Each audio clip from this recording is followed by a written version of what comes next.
Golal Media. Deftere ko bandum. Deftere ko bandum. Ko kewkewe kewoje e kala yontere nde Golal Media waɗanta on.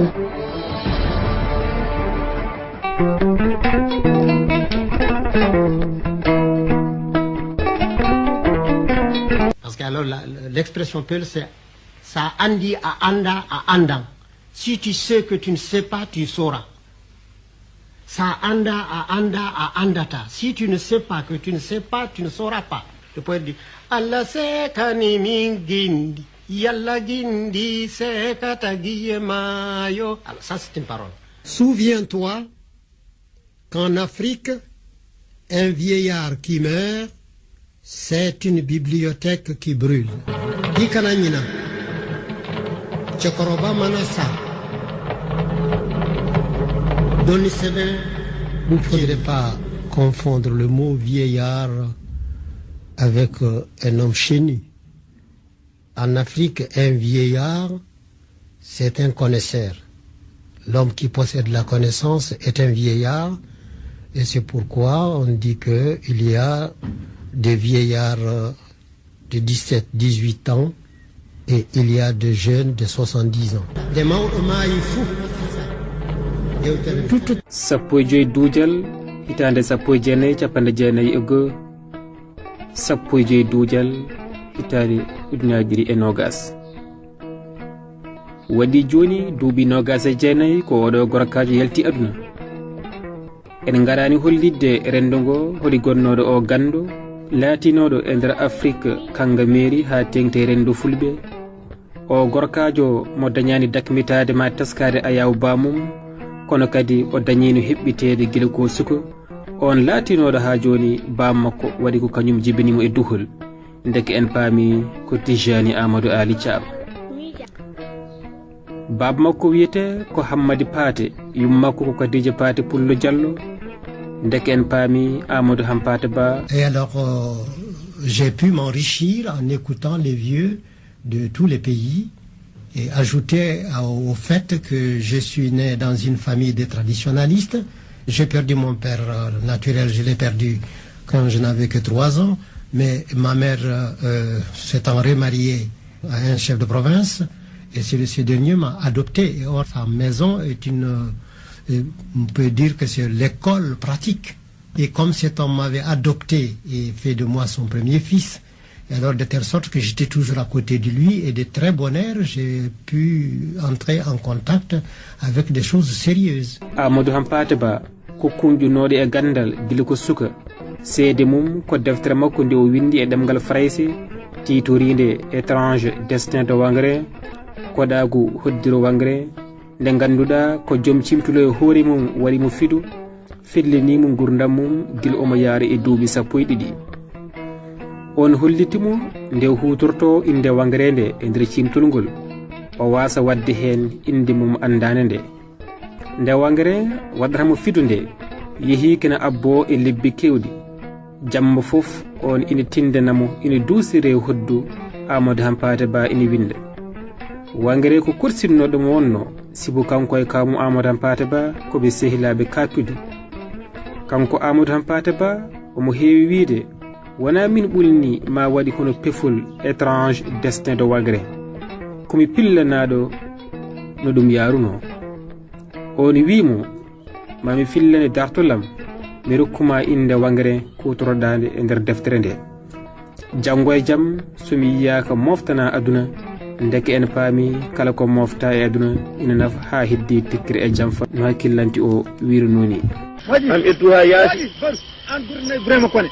jafraji ɗon winde jafraji buuɓe woɗi koɓan gaari koneji le premier initié Peul a appris tous les secrets des Koumènes, le berger des animaux. Le premier c'est Silé Sadio. Silé c'est le diminutif de Souleyman. Par Souleyman, Salomon, il y a une relation entre les Peuls et Salomon, ce qui fait remonter très loin la tradition de Koumène. neɗɗo wawi ko eɓɓude kono ko Allah wawi gasnude hoddiro falimo wangire yehi sankima taw jofnami dartol ngol kono kunugol makko e Amadou Hampâté Bâ timmi sibu nde o faayi hoore makko nde o halfini gawlo makko biyeteɗo Jelimadi nde fillanto Amadou Hampâté Bâ ko heddi e dartol ko on ari hoɗade Amadou Hampâté Bâ kene wonde lebbi ɗiɗi ngam jokkitandemo ko heddi ko. Amadou ko suka jontidinoɗo e mawɓe o jangi Qur'ana koye ceerno Bocara mo ganduɗa wona tan ceerno to banggue janguingol Qur'ana kono kadi ko janginowo holno suka foti siforade e nder gurdam ndeke en paami ko rindi yanki o wonno.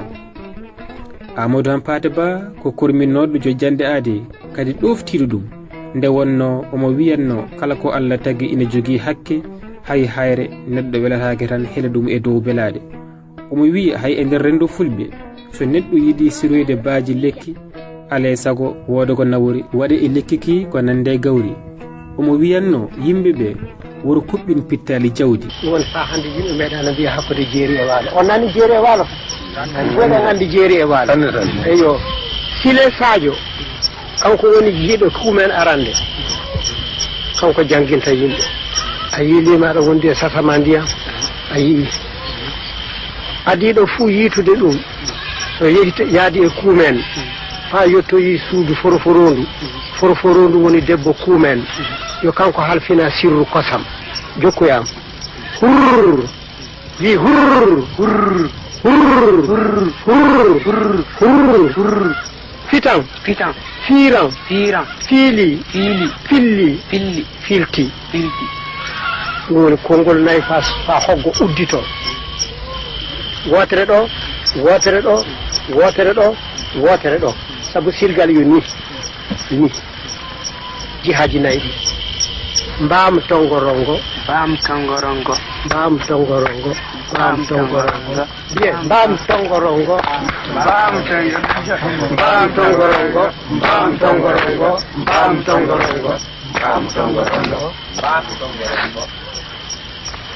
nayi yo nayi no wiiɗi nayi ranewe nge ɓalewe nge woɗewe nge e oole nge. kanko Amadou Hampâté Bâ omo hewno wasiyade yimɓe ɓe fewde kadi e rendo Afrique naaɓe ha tengte fulɓe omo heewide onon jibinande Afrique tinne ɗaɓɓe gandal ko gonga ni hakkille woni arwande innama aade kono paamen ko gandal daɗi hakkille nde wonno ko neɗɗo heewi hakkille ko fof so ari ɗo anda o dartoro onon Afrique naaɓe ha tengte fulɓe tinne jange jangoron hen ɗemɗe mon neniji so duuɗe koɗɗe daɗi on duttuɗe e jangoyde ɗemɗe mon ɓorñal was ɓirdugal wasa onon ardiɓe gure ha eddente so fitina dookima hakkude mon tinne ñawdire ɗin fitinaji kaldigal jaam yamal tinne kala ko mbawɗon andude e nder gurdam mon mbaɗe ko hono on gandani ngati gandal ko andude ko anda eɗen mbawi wiide ngollo konngol jeeya koye kongi makko kanko Amadou Hampâté Bâ yo ɓurno tengtinde janguiddiɓe makko ɓe teskinoma e makko gandal towgal ha namdimo mbimo an kam Amadou Hampâté Bâ hol jaabi hatirde mo jaltuɗa o wiya ɓe jaltumi koye jaabi hatirde mi wiye mi andi mi anda. Alors donc il faut accepter d'être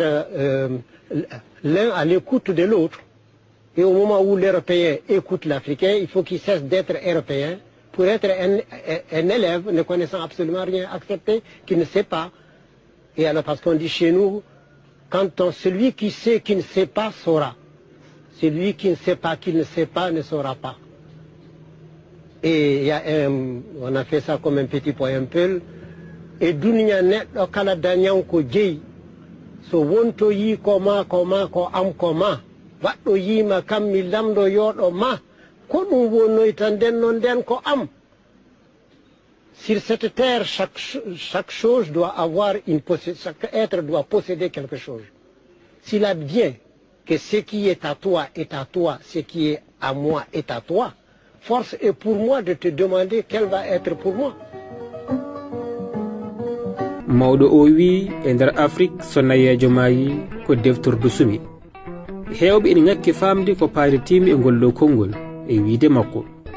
ina waɗi mawɗo joom duuɓi 12 e suka joom duuɓi 92 ndege hakkillantagal yowitaaki tan e kewgol duuɓi. Kanko Amadou Hampâté Bâ o windino ɓataake juɗɗo fewde e cugaagu afrikiyankewu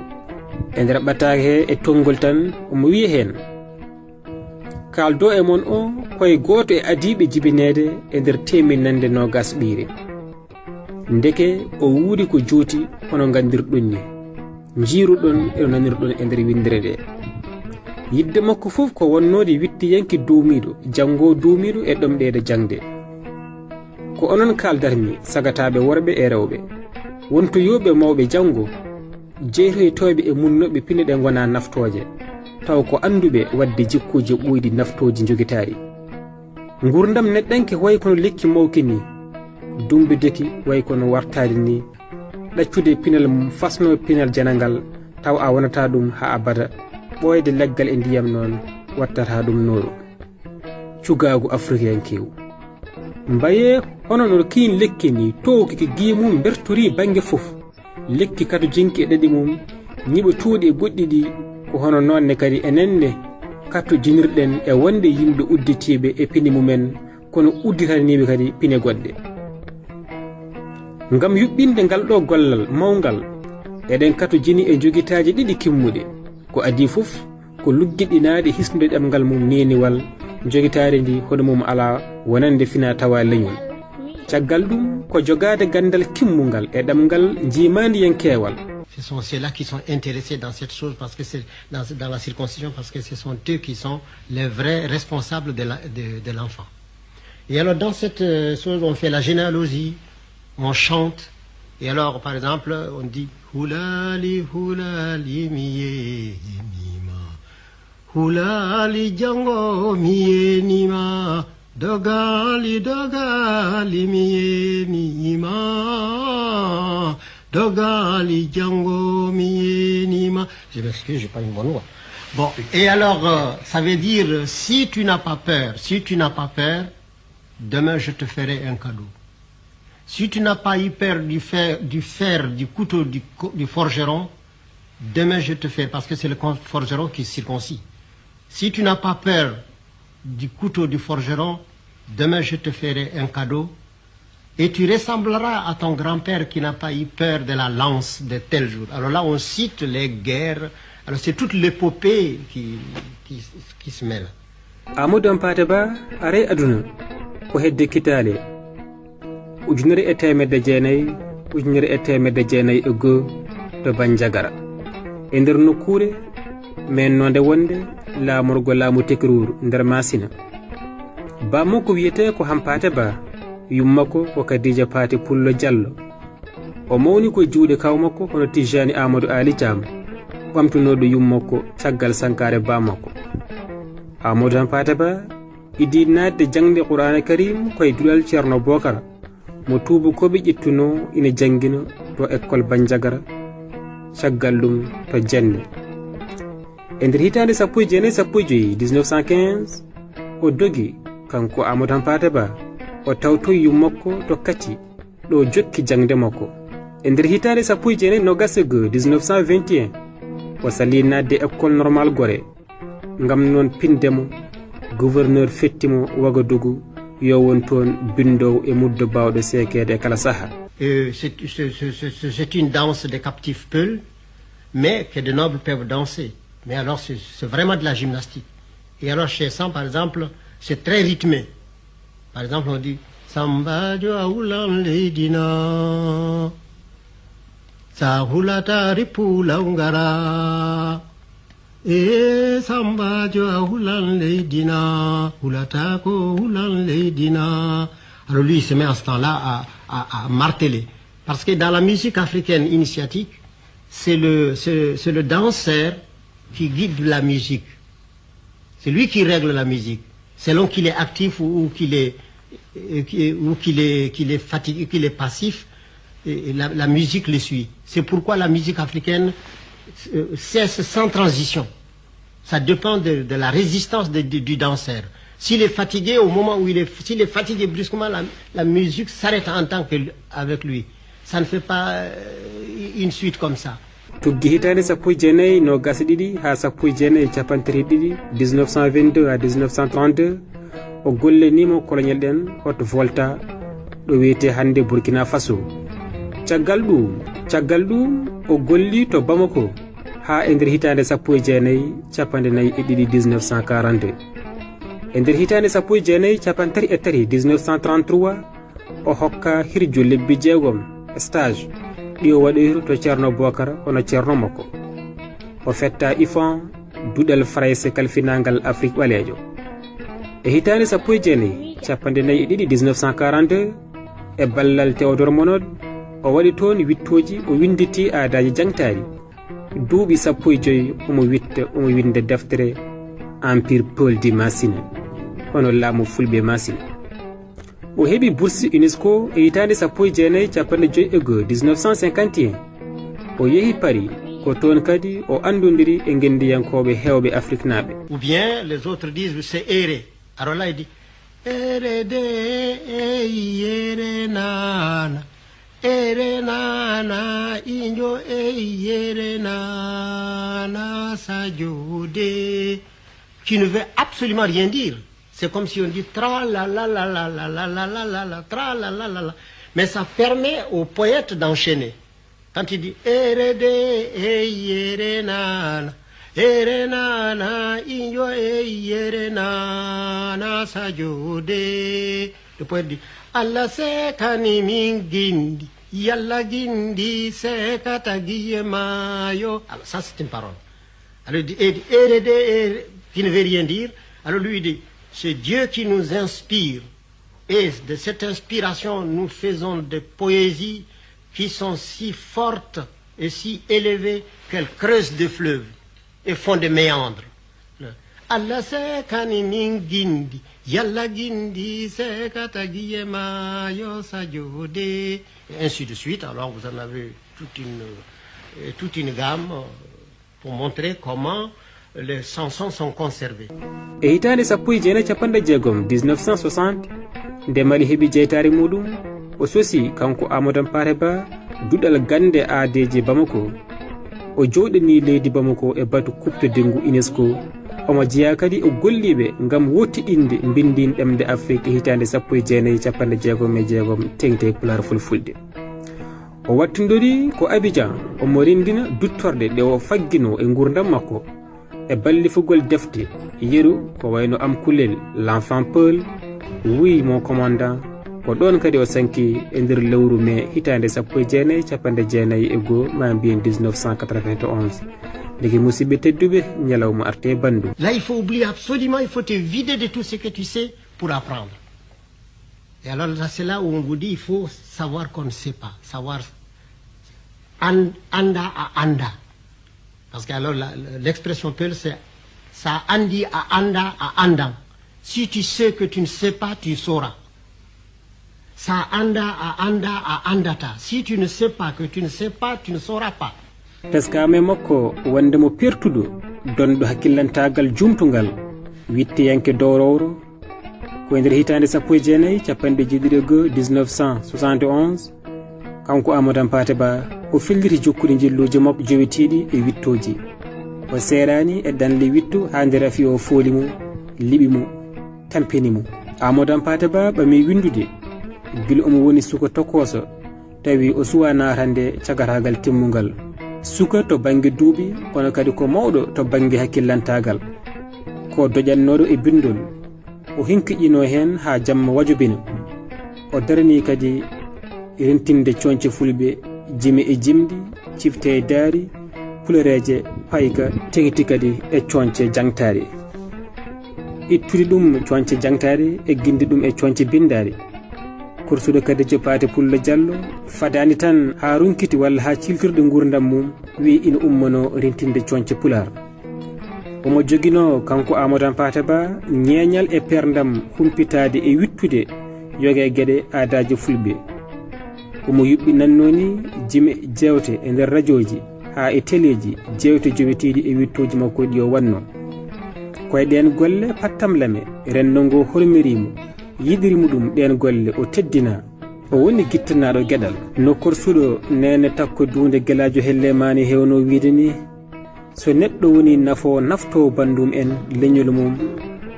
wodat komo yiɗa ɗum kono abad wonata kutaɗo ma gañaɗo e nder bandum en e nder leñol mum.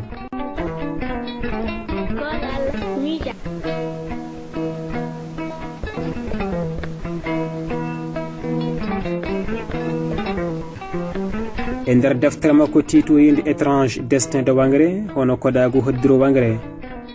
hono ndin baylandi e kalifandi Afrique e jimandi mum walde winneriyankore nden ko siftinore gonka titka e on yonta e kalfandi cattudi ha yetti jimani Touba Giri e waylude aadaji ha yetti hoddiro ñimgo e ngotago ɗangal gongdugal kangal gurdam Wangre watta e juuɗe goto ha wonto e pulgu taccingu on harbe yanke kaptotoɗo jimbandi waɗeɓe le petit bojel tokosel ene simtani en dartol wojere tokosere wonnode e faggade horagu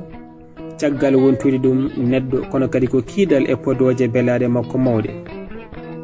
kuumen e kaydara foyre hodre mawde walla bojel tokosel kene artira tawangal fulbe e diine l'islam ɗen defte ko fanno keeriɗo e wittoji e darte keeriɗi pannoriɗe coñco fulbe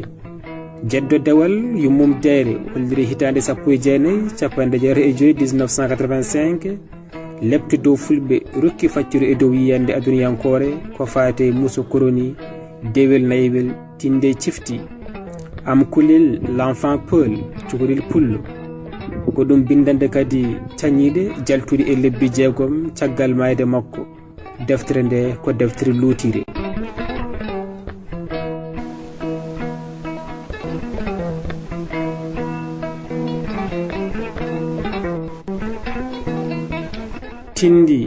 tindindi tindanaɗi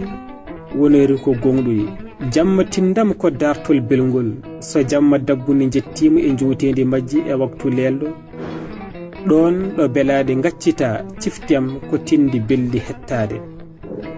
wonande momoɓe bokkule e jabdiɗɗandi ko dartol gonɗugol gudditowol hakkillaji hono noon gonmi neɗɗo ittuɗo nafɗo nafowo yirlade e ruttitade nder ngol cimtol faade to Faraysa Kaydara Hampate Ba rokki jangoɓe windande yumtude joguinde juɓɓude kelmendi alɗude natal e dillere jimi Afrique koye hitande 1979 1979 Hampate Ba suɓa targal e goomu yimɓe janguɓe to Paris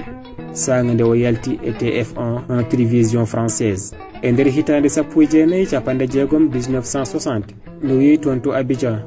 o waɗino erago e almamiyatra ceernajo mawɗo kumpituɗo Qur'ana Karim janguɗo dowrowro jeeyare to Massina nunɗuɗo gando e nder janguɓe Qur'ana kono kadi on meeɗa janguɗo Farayse e on saaha Amadou Hampate Ba ina sukluno on no feewi gam on janganamo yogue defte bindade e arab ɗo yinno firde e pular yatra ari to makko to Abidjan ɓe gondiron fodde duuɓi ɗiɗi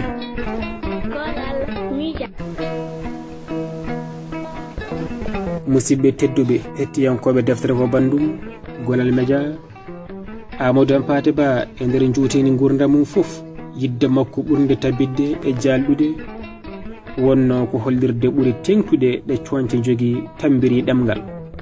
yidde tawtinde gande luggi tengtude e nder pine Afrique naaje e fannu kuptudinɗo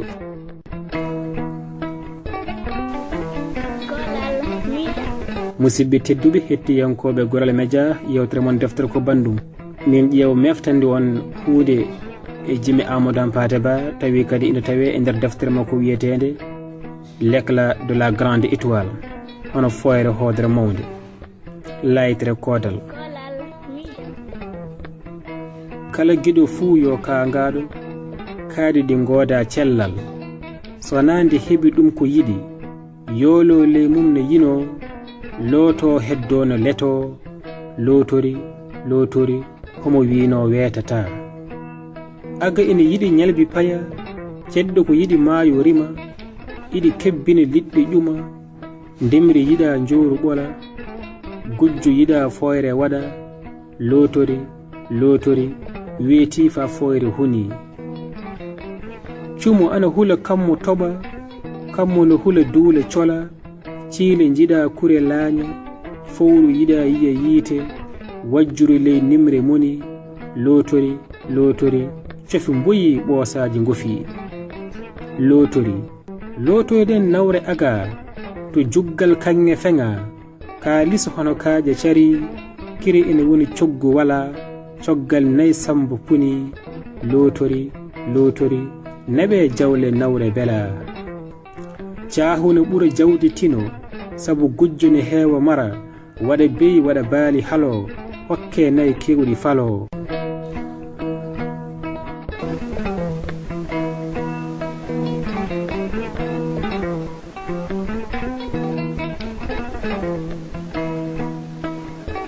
ndeɗon yimre kadi arore jeeya koye jime makko ɗe o wallifi ɗe o waɗi holmo wino weetata weeti fa nangue fuɗi weddi cafe carfe cari caaki dow leɗɗe ngulli waɗi ɓuɓol yimɓe cori lootori lootori nagara woni mama kala mi watori ngara mi uji so uggi diko ladde hula hotto ley kooce ɗuwo ane wiya walla mi hisa sabu ciringiri mawdi jehi lootori lootori ɓeegeno tagi awre waɗi gese men ndemdama tili wala fuu ko weli ko wala boko ñebbe gerte gaŋa makkay kurjuntu waɗi rimi woodi ɓendi gasi lootori lootori hitande waylima huri umme cofe ngendi woyi dakiji kikifa comi pooli pini pobbi dogi doño naati sawa ndere lori anni ndaare diwa lootori lootori naɓe jawle nawre bela yimre Amadou Hampate Ba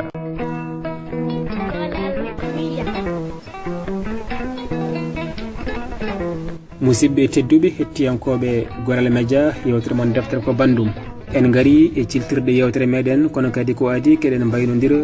mi ƴeewa ɓeydande on hen yimre men nde mbaɗanɗen Amadou Hampate Ba tawi kadi wonno ko nder hitande 2019 koye lewru Mboyi wonno to wuro men wiyetengo Sinthiane Diakiri Amadou Hampate Ba ɗaɗi petti nguuriki yani colli ndiwi kanga meeri yeehi pele kuuɓi ndeke deftirdu sumi cooji mbeyi mbasi ɓuuɓri ndendewi mawɓe kulinjiri men ni janngu duballewi so peƴuru duula tongi aadaji koye heewi yimɓe ene ɓurodira lujje taw ko foɓɓe keeri ngandide kuɗi baala waali puɗi dow jeeri kono so koroyima wooda mo joftinani ceeri so pale tambima bildi ɓumnire core bagginali ma debbata kumbidat e kore nde cuddiɗa banaje won jattiniɓe e more Amadou Hampate Ba jangguɗo ɗemde koɗe tongitori hen hoɓɓe sa yani pina jannande dabba saka yante woɓɓe dodanaki duncorde majjere goɓɓe Amadou Hampate Ba wangre waɗi ko wino humni aadi nde fayi jangu halfini dartol jeli maadi Amadou windi rintini coñce moƴƴini maadi winoɓe hanki weetata a holliɓe nangue fuɗi ngi weddima cereeri caaki alaɗo heddi leɗɗe ngubi bifnima ɓumni yimɓe ɗuhi juuteni gurdam ma fof ko egginde gande lugge jime cifti e daari ma kala ko sewde helɗude ala cugge defte ma kala ko keblorɗe jangde fina tawa foyre hoodere mawde kumen e kaydara yo leydi ɓuuɓ dono ceerno Bokara haani julɓe walɓe laakara maayi ko tewi ɗiye yo Allah yaafo gando banjagara waɗi duuɓi 29 ko wirni ko sanki wadde mbiɗen holko haɗi e mbatta sinno ko meftande e gurdam makko non on toon ko musidɗo moɗon miiragel mon sehil mon Oumar El Hadji Thiam Diary Goral Media deftere ko bandum deftere ko bandum ko kewkewe kewoje e kala yontere nde Goral Media waɗanta on